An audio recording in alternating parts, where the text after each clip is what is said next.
Hello everyone.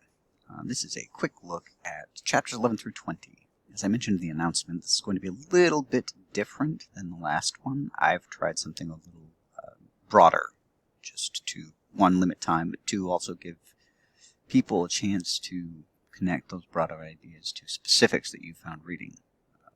And again, give also people a sense of, oh, if I can go that broadly, then I can provide my own idea. I did want to talk a little bit about motifs developing into themes. That has something to do with the appearances of patterns of ideas or events. And there is an idea and characters that I'm going to sort of show as motifs that may develop into themes. We haven't finished the text yet, so sometimes it's a little bit more difficult to derive those themes until we have a broader, bigger sense of all of the things that are going to happen. So, without further ado, a few observations first. Voltaire is a philosophical statement. Voltaire makes a philosophical statement, through Candide. As to this point, what do you find that thesis to be?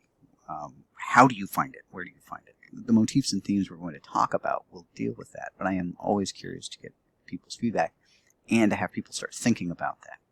As you're reading and writing about literature, you'll probably want to start focusing on approaching these assignments as if you're going to write about them, even if you're not. Just that first step should give you the depth of analysis you'll need to get to work on an essay as we start that process.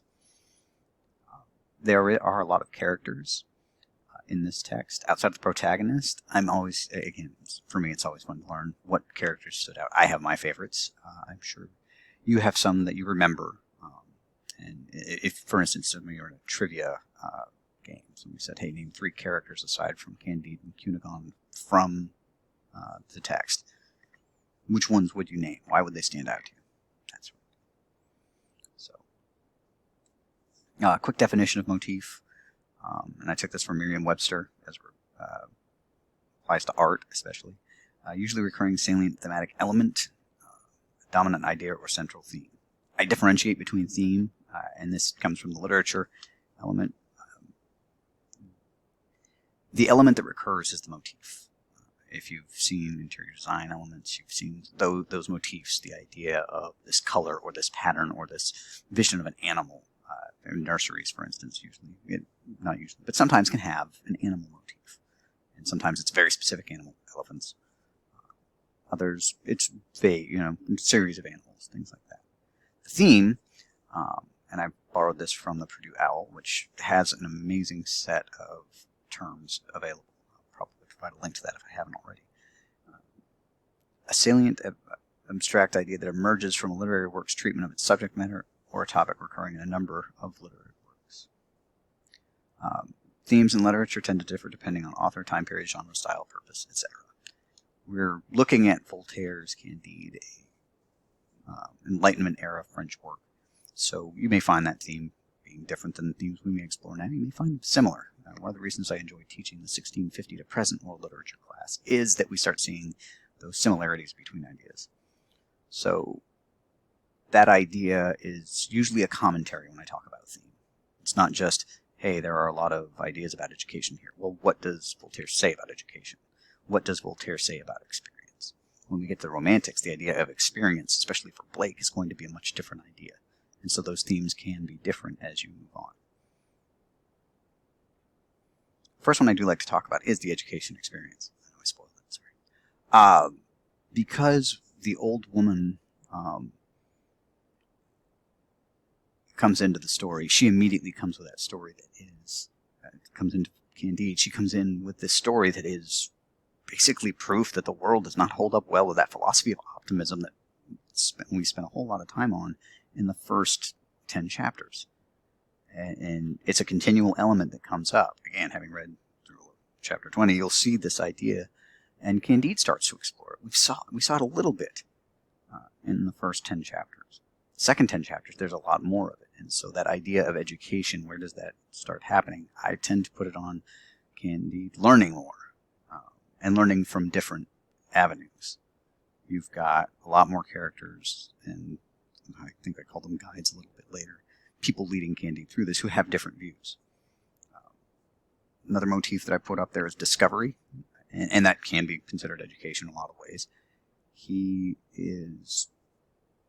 see this degradation. You see Candide slowly becoming more aware that Pangloss's philosophy doesn't hold up. And it can be frustrating for a contemporary reader, especially.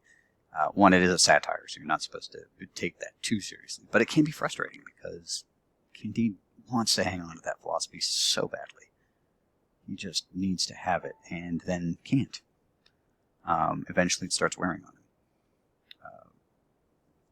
We see that slow pull away from Pangloss as these other characters are introduced. Some examples. The old women betting Cunegonde and Candide that everybody had a sad story. Old characters thought to be dead returning. What do we learn from them? We do get Pangloss, we get Cunegonde, Cunegonde's brother. Each illustrates something that educates Candide. For Pangloss, you might argue the fact that, hey, Pangloss died this horrible way, despite saying it's all for the best. Cunegonde comes back and then describes the horrible situation in which she found herself after war. Not the best world. Cunegonde's brother, eventually greets Candide as his wonderful friend and treats him to these luxurious sort of staples, and as soon as Candide mentions that he wants to marry his sister, Candide has to kill him. The guides, the specific people leading Candide, are also disparate. You get different ideas from all of these, and I think that sort of illustrates Voltaire. Candide began with one philosophy that answered all the questions. There was never any doubt that was the case.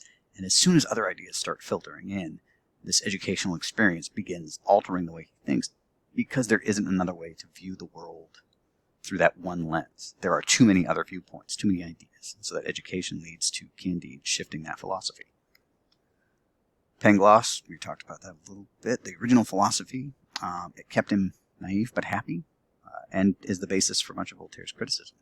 It doesn't do much good to correct a problem when faced with it. You say, no, that's for the best. And we do see that a couple of times. The old woman seems to deal with individuals. She's the one who tells, go talk about these stories, and interacting with people. And that's a method of education for us. We tend to learn a lot talking to other people or interacting with other people, even if you're not speaking directly to them. The internet has offered a whole lot of that. We can learn from other people, chatting with them online.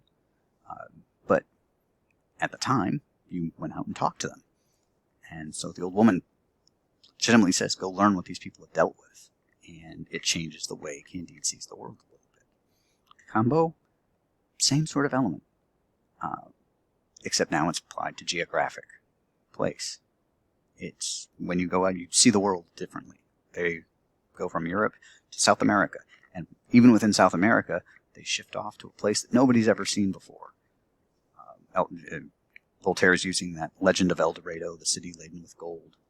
He mentioned Sir Raleigh looking for it, jokingly, obviously. But this idea that having experienced this, Candide's view of the world is shifted, even though he's not looking to do that, even though, for a lot of people, he's trying so hard to hang on. We do see some of that evidence, though. The latter part of chapter 20, we do hear that specific question that Pangloss, he said, would be hard to prove his system. Now, he's doubting that Pangloss could even... before we said, I wish Pangloss were here to explain this, but now I don't think he could do it. We meet Martin in chapter 19, and he seems to become the next guide. There is that moment of guidance, and I think it's important to have in there, so that's why I listed the page 406, that big speech, for something to consider. Again, useful for a blog post, useful for an essay if you want to start thinking about it that way. So, I did include, where I found this, including a link that you'll have in the PowerPoint once I upload the video, to the Owl Purdue and those literary terms. I tried making a list that was a lot more complicated, and I've been gauging whether to post this one. I'm probably going to go with that one. So, if you have any questions for me, obviously, please reach out. I apologize for getting this up perhaps a bit later than I expected.